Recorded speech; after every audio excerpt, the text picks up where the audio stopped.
2025 оны 5 дугаар сарын 29 Монголын эрүүл мэндийн ажилтны үйлдвэрчний хэвлэлийн холбоо улсын 5 дугаар зөвлөгөөнөө хийв. Тэд эрүүл мэндийн даатгалын үндсэн зөвлөлийн баталсан тэг 4 дугаар тогтоол салбарыг нь эрсдэл рүү түлхэж байгааг шүүмжилж улсын хурал засгийн газарт шаардлага хүргүүлэхээр тогтов. Тэд зөвлөгөөнийхөө маргааш нь олон нийтэд хандаж хэвлэлийн баг хурал хийсэн юм а. Иргэд одоо эмчнэрийн хооронд бол одоо нэлээд том дайн эхлэх гээд байна. Бараг чи яхаараа миний үйлчлэгийг гасдгийн, чи яхаараа намайг эмчилдэггүй, яхаараа танаа санхүүжилт дуустдгийн ингээд шахаад Дархуул аймгийн нэгдсэн эмнэлэг гэж жишээ аваад ярихад юугаар одоо хамгийн түрүүнд одоо уламжлалтын эмчилгээ тас гэж байдаг 20-30 ортой. Одоо тэр тасыг хааж хамгийн их одоо өөрчлөлтөд тасаг нөхөр мэдрэлийн тасаг, дотрын тасаг хоёр байхгүй.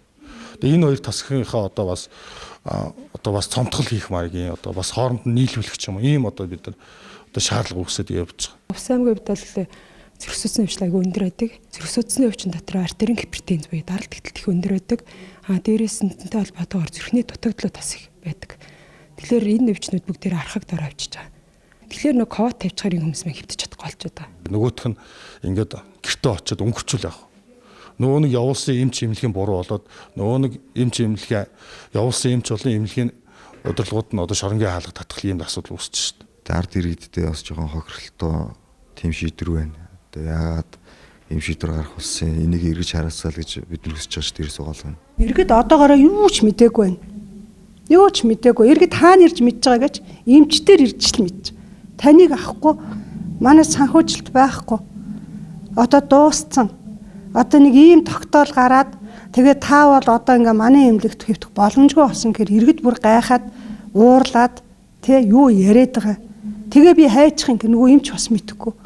Та өрхтөөрөө очороо гэлтэй нэш хагалгаа хэрэгтэй хүнийг тэ одоо жишээлбэл тэр хатаг буглааг яах вэ? Одоо хувийн эмнэлэг дээр очороо нөгөө иргэн чи бас л уурлна. Тийм мөнгө хаана байгаа юм? Би өгшин хүн. Би ажилгүй хүн. Гэж байгаа байхгүй.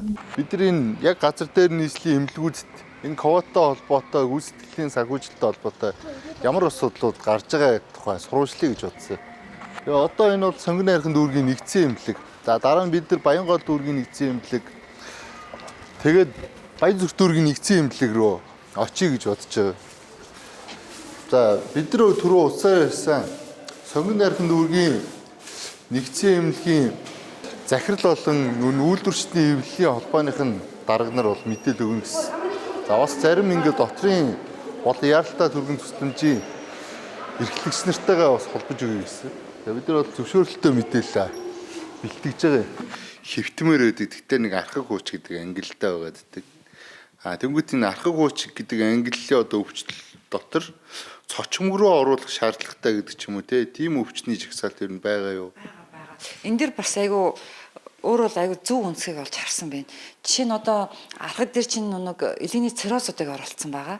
Гэтэл яг өөрийн чи ярьдаг үнцэг маш зөв байна. Элегний циррозтууныг архаг гэд бид нүс сэвтүүлэхгүй гэж л нөгөө хүн чинь цус алддаг ч юм уу, тийм ээ? Эсвэл нэг хэвэндийн нэг шингэн хоримтлогд ч юм уу тэр тохиолдолд нь бид нүс сэвтүүлэх шаардлага гардаг. Одоо цус алдалт нь бол архаг биш гэсэн, цочмог биш гэсэн архаг цус алдалт багталтай ч юм уу тийм байж болно. Тэр тохиолдолд байна. Дээрээс нь энэ диализ байна, тийм ээ? Тэр мэтлэн бас эргэж харахаар тийм оншийн бүлгүүд байгаа. Одоо уушигны архаг өвчнүүд байна. Архаг гэдэг оншинд орсон боловч уушигны одоо бактериал одоо астм эднүсийг бол архаг бөхөлрөшт эднүс бол гарцаагүй ихтэй шаардлагатай байдаг. Гэтэл оншийн бүлгэрээ архагт орсон байдаг. Яг ийм бол байгаа.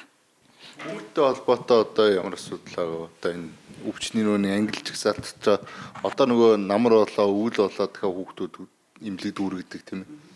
Ер нь бол яг хамгийн одоо зөв шийдэх зөв асуудал бол тодорхой хэмжээний төлбөртэй болох хэрэгтэй байгаа. Яг оншоор нь жишээлбэл 103-ийн дуудлагыг шаардлагагүй дуудсан бол төлбөрөө төлдөг.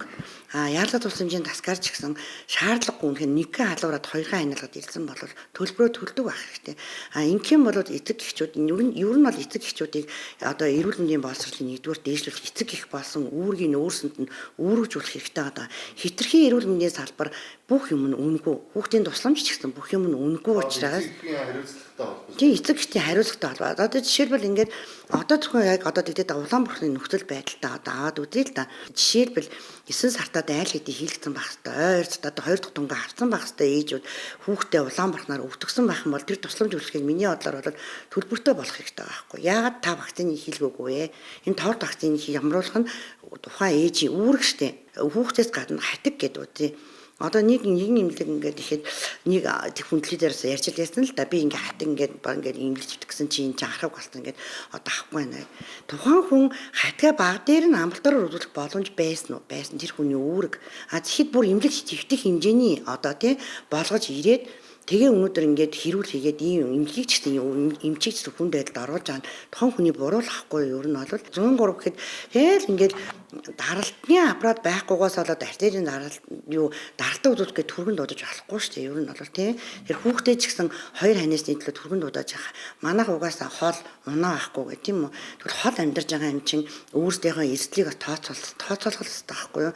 Архины хордлогонд орцсон гээд 103-аар одоо архитаад бүр ингээд манайхны хэлдгээр бүр тасраад ухаангүй болцсон нэг аваад ирдэг байхгүй ар гэр нь. Эсвэл ар гэр нь өөрөөсөө манай энэ хүн төдөн өдөр арх уугаад ухаан мэдрэлгүй болчлоо. Эсвэл төдөн хоног арх ууж ийн хордлогын тайлбарлыг гээд аваад ирдэг. Биднүүсийн эрүүл мэндийн даатгалыг төссөн мөнгөөр яагаад энэ арх уугаад байгаа хүмүүсийг биднүүс үн төлбөргүй эмчлэх ёстой юм бэ? Арх уугаад ирсэн хүмүүс хордлогоо тайлбарлаж болно. Тэр хүн архичин гэсэн амьд явах хэрэгтэй, эмнэлгийн тусламж үйлчлэгээ авах хэрэгтэй. Энэ хүн мөнгө л төлөх хэрэгтэй байхгүй юу? Чихрийн шижинтэй гэж ирж хөвтчээд өөрөөсөө гаднаас хоолоо авч иддэг. Гэхдээ та ядаж кола бити авч байгаа ч гингууд та нар намайг доримжллоо. Юу ухаа би мэднэ гэдэг. За амьсгалын замын өвчтөе хүмүүс хатгаа авцсан гэд манайх ирээ хөвтчихэд бүгдээрээ тамхиа татдаг. Эмнэлгийн дотор татдаг, гадна татдаг, гаражд орж татдаг. Тэгэхээр зэрэг одоо эмнэлэгт хөвтөөд амьсгалын замын өвчтөе хөвтөөд тамхи татж байгаа бол энэ хүн яагаад биднээсийн төлж байгаа даатгалын мөнгөөр өөрчлөх ёстой, төлбөртөө өөрчлөх ёстой. Тэгэхээр одоо би эрүүл мэндийн салбарыг энэ төлбөртөө тусламж үйлчлэгээний одоо сайдын тушаал нь бүр сайжирч гараасай, хариуцлагатай болоосоо үндсэн хуулиар чисэн хүн өөрөө эрүүл мэндэд анхаарах хэрэгтэй байхгүй юу? Согин хайрхан дүүргийн нэгдсэн эмнэлэг 400 мянган хүнд үйлчилдэг. Бусад эмнэлгийн лайдуулын өр авлага байгаа хэдий ч гүйцэтгэлийн санхүүжилтийн тогтолцоог сайнаар ашиглавал эрүүл мэндийн тусламж үйлчилгээг иргэнд илүү ойртуулж хэрэгтэй хүмүүст нь илүү үр ашигтайгаар хүргэж чадна гэж эмнэлгийн удирдлага бидэнд хэллээ. Архаг хууч өвчний онцтой иргэн хүсээд шивдэж чадахгүй байгаа дүр зурагтай бид ингэж таарсан юм а. Харин одоо тэгээд яг амлалтын хэмжээ хяналтанд эмээ угаал та явна гэсэн үг. Яг нөгөө хэвтэг шалгуурл байгаа таны би одоо авч чадахгүй байхгүй юу? Би танд та ингэж би энэ дээр нь бичиж та амлалтын хэмжээр буцаад очиороо за. Сайн нөгөө над руу явуулсан юмч байгаа даа шүү дээ. Тий, тэр эмч дээр буцаад очиж.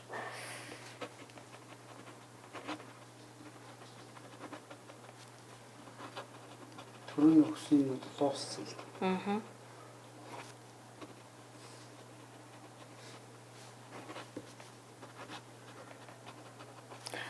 Танд нэг уухаар юм тангууд бичиж өгсөн байгаа даа шүү дээ. Тэрийг та ууж байгаа буцаад энэ юмч дээр ингэж гараад ирсэн шүү дээ. Хүмүүсийг буцаах тэр нэг хэцүү юм байна. Буцаахт бол үнэхээр хэцүү. Тэр хүнийг чи хараад бид нар настай хүн байна. Харж хандах хөнгүү хүн байна. Харааны бэрхшээлтэй, хөгжлийн бэрхшээлтэй, тулгуур эрхтний бэрхшээлтэй ийм хүмүүс байна. Гişний тэр хүн шинжилгээний шалгуур хангахгүй байсан ч эмнэлэгт болно өмнө нь бол хөвчдөг байсан гэдэг. Гэтэл одоогийн нөхцөлд бол хөвтөх боломжгүй учраас ялангуяа настай хүмүүстээр маш хэцүү. Буцаагаад явуул гэж хэлэхэд бол миний хувьд бол аюул сэтгэл өвддөг шүү дээ. Хараад өрөвдөн. Гэтэл тэр хүнд асар хамгаалагч байхгүй байгаад байдаг. Тэгэл энэ бол маш хэцүү асуудал. Ялангуяа ахмадууд дээр тэгээд ирсэн жирэмсэн эмэгтэйчүүд дээр хөгжлийн бэрхшээлтэй иргэд дээр маш хэцүү асуудал болдог. Орлогогүй хүмүүс бас байгаа. Орлогогүй хүмүүс байгаа. Гişний залуу хүн байлаа гэж зовир шаналгааны худмаас чинь өөрөө хөдөлмөрлөж цалин авч чадахгүй одоо орлогын хүүсвэр байхгүй тийм хүмүүс бас байна шүү дээ. Тэр хүмүүс бол бид нар гişний та ийм тарай ингэж гадуур хэрэглээ гэд явуулсан ч тэр хүмүүс юм авч чадахгүй дараа нь хүндрээд ирэх тохиолдол цөөнгүй байна. Тэр тийм хүмүүсийг хэвтүүлчихвэл яах вэ? Тэгээд тэр хүмүүс ч яг хэвтүүлчихлээр нөгөө бидний нөгөө даатгалын ерөнхий газраас гаргасан англи шалгуурт маань өндөг гүйцэхгүй байгаа учраас хэвтсэн ч санхүүжилтээ авч чадахгүй эмнэлэг маань өсөндөө төлж чадахгүй болж байна л гэсэн үг байхгүй юу? Архаг гэдэг дээр хөвчлэн бол дотор ахмад зүрх судас за мэдрэлийн өвчнүүд голчлон орж байгаа байхгүй. Тэгэхээр энэ дээр бас нэг квотанд дуусчихвал гэсэн айдастай байна. Ер нь мэдрэлийн өвчлөл бас их байгаад байгаа. Дээрээс нь дотрийн өвчлөл нөгөө хоол боловсруулах эргэтэн тогтолцооны амьсгалын замын өвчлөлүүд, дээрээс нь бас бөөр шийсний замын өвчлөлүүд байгаа. Эдгээр л хамгийн их одоо тоон тусчгүй дээл гэж айж байгаа. Сонгон хайрхан дүүргийн эмнэлгийн яаралтай тусламжийн тасаг ачаалал ихтэй. Цочмог яаралтай биш иргэдийг гэрүүн буцааснаас хэд хоногийн дараа түргэн дуудаж ирэх тохиолдол түгээмэл гардаг байна. Арт иргэдэд бас нэлээд чирэгдэл учирч байгаа. Жишээлбэл өнөөдөр ирсэн хүн бол маргааш өнжөөд нөгөөдөр үт юм одоо 1-2 хоногийн зайтай бол нэлээд их ирж байгаа. Яг өнөөдөр хөвтөд дэмжлүүлчих юм бол тэр хүмүүс ядаж нэг сардаа ч юм уу те хүндрэл нөхгүй ингээд гайгүй боломжийн болцдог байсан бол одоо л ингээд буцаагдал үүснээр болох тэр бас. Одоо та хэвдэж болохгүй юм байна. Одоо өдрийн эмчилгээнд хамрагдаараа гэд буцаачраа тэр хүмүүс ойрхон ирээд идэг бол. Тийм ер нь тэг нь бид нар өдрийн удаад ирээд юм гэсэн үг шүү дээ. Тийм бид нар ерөнхийдөө өдрийн эмчилгээнд ингээ хамрагдахгүй. Өдрийн эмчилгээч ерөнхийдөө ингээ заавалчгүй ирж юм тараа айлгын буцаад гэртээ харин эн чинь наас цаашаа явах гэсэн ингээд хөвшин настай хүмүүс айгүй хэцүү гэдэг. Тэгэхээр бид нар одоо яалчгүй хэлэх үгүй болдог. Тэгээд та ингээд биеийн байдал ингээд юу аавал ингээд давтаж үзүүлж болно л гэж хэлдэг. Одоо хэвтгэхгүйг нь бол эцсийн шийдвэрийн засгийн жижигүрэмжил шийддэг учраас жижигүрэмж шийдэн гэлээгээд бас нөгөө нэг орныхоо нөөцөндөө баригдахгүй бол бас болдоггүй тал талдаа л асуудал болж байгаа гэсэн үг л дээ. Нэг юм шаардлагагүй эвдэлтгээд юм төрийн ордон дотор ч нэг юм яриад шүү дээ. Манай эмнэлэгт бол харьцангуй тийм шаардлагагүй эвдэлт бол цөөхөн гэж би шууд хэлж чадна. Тэгээ манай эмнэлэгт бол сонгоны одоо 200 мянган за хамгийн багаар бодоход 200 мянган насан туршид байлаа гэж бодоход тий. 200 мянган хүн дундаас ингээд хэвтүүлж байгаа нь бол нэг 360 орны тал ихлээр нэг 100 хэд орн дээр шүү дээ. 100 хэд орноос чинь дотор мэдрэл нийлээд 80 ор мис засал гимтэл нийлээд бас ингээд 100-аад ороогоо.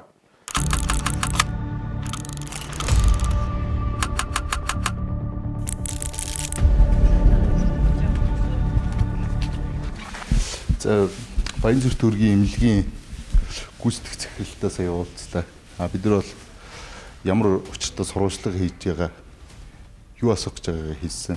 Гэтэл мэдээлэл өгөхөөс бол татгалзаж байна. Бидний тухай мэдээлэл өгөхгүй. Бусад эмчнэр тасгийн эрхлэгч нараас бас яриа өгүүлэхгүй гэдэг байдлаар ийм тайлбар хэлж байна. Манай эмнэлэг дээр ямар нэгэн доголдол үүсээгүй гэдэг. Одоо бид нар 212 тоот руу явж байна. 212 тоот буюу энэ дотор судлалын энэ өрөөнд болохоор энэ эмнэлэгт хэвтэх үү үгүй юу гэдгийг шийддэг юм байна. Одоо иргэдтэй нь уулзъя.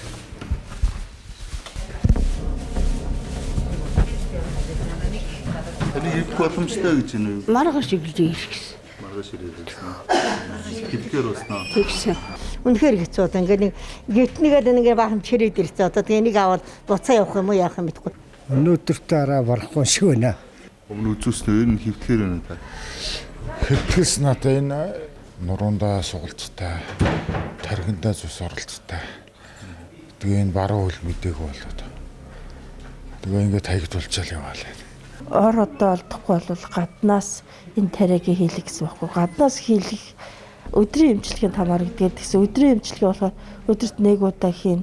Бус цагийн чинь бид нар одоо яах үгүй. Өдрийн эмчилгээнд хамрагдаад явхад одоо танд ямар хүндрэл гарахаар вэ? Өдрийн эмчилгээ болохоор нөгөө эмийн эмчилгээ би болохоор нөгөө залхуур уулан гэмтэлтэй учраас эм өчдөг. Тэр эмнэлгийн байгууллагын энэ шийдвэр бол өстой таалагдахгүй. Одоо манай аав хэд чинь олон жилийн өмнө 2-3 жилийн өмнө харамжсан болохоор харагдаад орчиж байгаа байхгүй. Тэгэхээр ингээд дахиад хойшлж байгаа. Тэрийг бол би яхад яаралтай биш учраас гэрээрээ ингээл өөрөө ингээл байнга томограг авах яах их гэл ингээл гэрээрээ хянал өдөр алга нэг юм даралтын аппараттай ингээд ихсэддэг. Тэгэхээр хажууд нь байнга осны хүн байх хэрэгтэй. Тэг чинь бид нар гайгүй дундаж боломжийн айлмаа ингээд яваад байгаа бол зөнөөс доошгоо айлууд нь байнгын нэг хүн хажууд насраатай өдрийн 3 ингээл аппаратаар үзэл дарлын яаж ингээл түргэн дуудал одоо түргэн бол манайхыг бол бүр амар мэддэг болсон. Залангууд л угаалтан гэрэл гоё юу. Эрүүл хүн эмнэлэг бараатахгүй. Эмнэлгийн орон дээр даатгалаараа хэвтэн эмчлүүлэх боломж олдоогүй хүмүүс дунд бие таарах хүмүүс олон байлаа. Өдрийн эмчилгээнд ирж буцаад байх боломжгүй. Удаан цагаар сууж чадахгүй хүмүүс ч таарав.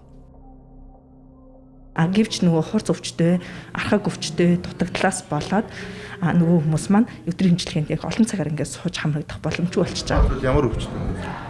Ихэвчлэн зүрх судас амьсгалын дутагдaltaй хүмүүс ер нь бол хэцүү. Дээрээс нь нэг элэгний өвчлөлийн хамгийн хүнд хэвлийн ацеттай ч юм уу тийм хүмүүсүүд л ерөнхийдөө олон цагаар суухад хэцүү болчдаг шүү дээ. За дээрээс нь хурц өвчний одоо эд хурц өвдөлттэй хүмүүс бол олон цагаар сууж эмчилгээ хийхэд бас төвөгтэй болчихж байгаа гэсэн. Тэр хүмүүс нь одоо оншоороо бол юу руу орсон юм бэ? Ахыг ууч руу орсон юм. Тий, оншоор болоод тэгэхээр яг хэвтийн эмчилүүлэг тасагтаа авах боломжгүй болчихж байгаа. Гэтэл өдрийн эмчилгээнд хамрагдах гэхээр нөгөө өдрийн эмчилгээнд хамрагдах гэхээр тухайн хүнийхээ биеийн байдлаас л болоод өдрийн эмчилгээнд хамрагдах боломжгүй болоод ирж байгаа гэсэн үг байхгүй. Тэгэхээр тэр хүмүүс яана гэсэн үг юм. Тэгэл бид нар аль болох боломжтой аюугаар нь ангилаад бүр ингээ хурц өвчтэй хүмүүсийг нон тасагтаа авахыг хичээж байгаа гэтэл орны зохицуулалт квотаас олоод ер нь бол авах боломжгүй болоод байгаа байхгүй. Гэхдээ одоо нөхрөө үзүүлэх гээл явж байна. Зүрх судасны өвчтөй онцтой ер нь хэр удаж байгаа юм бэ? Ер нь бол 2-3 жил болж юм, сүүлийн 3 жил тэгэл даралтны юм байнга удаг. Тэгээд цус харах магадлал өндөртэй гэл даралтны ихсдэг байхгүй. Тэгэл чинь яалтаа тусламжийн хоцтой эсэрнэл хөвтөлдгүүл юмдыг гайхаад. Хэдүүд эмчилгэхгүй болгож эмчилгээг бүрэнгүүт авахгүй шүү дээ. Амбулатороор эмчилгэж ямар эмчилгээ ба. Хувийн эмнэлгийн үн төлбөрт ирэхгүй улсын эмнэлгийн харахаар сар жилээр хойшлогдоод жил дотор нь багтаж хэвтээд эмчилгээгээ жил дотор авал авж шүү дээ монголчууд. Тийм л амьдрал дотор юм шүү дээ. Энэ бол их гомдолтой хүмүүс эмнэлгээр явахд бол. Тэгээд өгсөн хүн одоо тэгээд муудтал эмнэлгийг хөлөөхгүй шүү дээ. Хэдээс явчих юм бэ яа. Одоо эцтэй өгсөн. Одоо 88 өгсөн байхгүй. Өөр явж чаддгүй. Яхаар нэг цүүтэй хайтаа яваа. Гэтэл ор байхгүй. Тэгээд ор байхгүй. Ирэхээр ор байхгүй. Баянзүрх эмнэлэг 1997 онд менежментийн хөгжлөлөөр хөтлөгдөж одоо үйл ажиллагаа явуулж байгаа. 300 ортой 200 гаруй ажилтнтай юм эмнэлэг байна. Ковоттой холбоотой асуудлаар дөнгөж сая нэрэгдээс асуулаа. Бид нар өчигдөр Сонгон найрхан дүүргийн нэгдсэн эмнэлэгтэр очсон. Байдал яг тэр эмнэлэгтэйгээ адилхан байна. Нийслэлийн Баянгол дүүргийн нэгдсэн эмнэлэгтэр хурж ирээд байна. Эмнэлгийн эмчилгээ эрхэлсэн орлогч захирал эдэртэй уцаар ирсэн байгаа. Орж ирээд ярьцлага аваарай. Зүрх муутай имээ те. Одоо илэг муутай өвөө гэдэг ч юм уу. Тэр хүмүүс одоо эмнэлэгт хэвтэж чадахгүй байна гэдэг ингээ яриад бид нэг эмнэлгүүдээр очлаа шүү дээ. Тэгээд ялчгүй хүнээр түшүүлсэнд явж байгаа байхгүй. Тэгээд буцаж байгаа энэ тэр хүмүүс ингээ. Тэгээд өдрийн эмчилгээнд чинь нөгөө ирж буцсан л гэсэн үг шүү дээ. Тий. Ингээ харахаар үнэхээр өрөвдөлтөө л ингээ. Тэрийг одоо яах ёстой юм бэ? Шөндөө бид нар 30-40 хүнд гэхдээ 7-8 төрлийн чиглэлээр ингээ эмчнэр үз. Өнөөдөр 33 ор дүүрсэн байж байгаа юм бол бид нар тэнд яг зүрхний маш хурц асуудалтай илэгний тийм ээ хоол боловсруулах зам маш хурц тийм өвдөлттэй байгаа хүмүүсээ төрүүлж авдаг. Энэ бол ирэмбэрээ заавал зайшгүй авах хэрэгтэй. Тэгвэл өнөөдөр тэр эмээ өвөө нарыг та нар өдрийн эмчилгээг аав гэд шууд боломжтой юу үгүй юу гэдгийг асуугаад тодорхой очер бичиж байгаа. Шаардлагатай орыг хаагаад тэнд яаралтайгаар ирж байгаа хүмүүсээ авч чадахгүй ор ингээд дүүргээд энэ хүмүүс эмчийн хяналтанд, совилогчийн хяналтанд шинжилгээнүүдээ хийлгээд тэгээд өдрийн эмчилгээгээр бас авч болох тусламж үйлчилгээ байхгүй. Одоо тэгээд миний авсан зөвөр мэдээлэлээр одоо удахгүй дахиж нөгөө эмдүүц хуралдах даатгалын газраас хуралдаж энэ юунууд дээр тодорхой хэмжээний өөрчлөлтүүд оруулна гэсэн тийм бол би зүгээр бүр баталгаатай биш тийм мэдээлэл бол авсан. Хэвтүүлнэ гэнэ ер нь хийх боломж байна. Хийх боломж одоо ер нь том уу шүү дээ. Яасан бэ? Одоо ер нь нөгөө хэвтүүлэхгүй одоо гадуур юм тариа өгч эмчилж байх. Одоо тийм тогтоол гарсан гэдэг яг гарсан үгүй сайн мэдэхгүй. Тий. Одоо уул нь бол энэ 3 сар болоод нэг хэвтэх хэрэгтэй байхгүй. Тийм. Тэгэхээр иргэд болохоор нөгөө хэмлэг твтгэхээр нөгөө тусламж үйлчлэгээ даатгалаар явдаг учраас бас хүн болсон хойно чинь бас даатгалаас тэр юм ашиглахыг бодно шүү дээ, тий. Гэхдээ тэрэн дотроо нэн шаардлагатай одоо даатгалаар ашиглах хэрэгтэй хүмүүсээ л хэвтүүлэх нь чухал байдаг. Бусад одоо олон улсын жишүүд байгаа. Би одоо нодлонжонгоо эмнэлгээр явлаа. Нэг хүчүндээ гэмтэлтэй татаад 2-3 жил хэвтэгт орсон. Тэгэл нэг жоохон таталт нь гайгүй болоод хавраас намруултал 100 эмнэлгээр явлаа. Ойчрлал, цаг аваад, шинжилгээ өгөөл. Хэвтэж чадах юм. Үгүй чадаагүй. Чадаагүй. Тийм. Үжилж юм. одоо төсөв байхгүй харсан хүмүүсээ хэвтүүлэн өдрийн эмчилгээнд орж байгаа гэд харин өдрийн эмчилгээний цагаа авчаал явж байна. Нийслэлийн 3 дүүрэг орон нутгийн эмнэлгээр үйлчлүүлж байгаа архаг хууч өвчтнүүдэд тулгарч байгаа бэрхшээл адил байна. Иргэдийн эрүүл мэндийн боловсролыг сайжруулах, эрүүл аж төрөх дадлыг бий болгоход хийх ажил их байна. Эмийн үн чанарт анхаарах, эмч сувилагчдын чадварыг дээшлүүлэх, төр хувийн хвшлийн эмнэлгийн үйлчилгээг төрөлжүүлж иргэдэд ойртуулах, цахимжуулах зэрэгт эрүүл мэндийн яам анхаарч байгаа юм байна. Бид салбарын сайттай цөөн хором уулзлаа.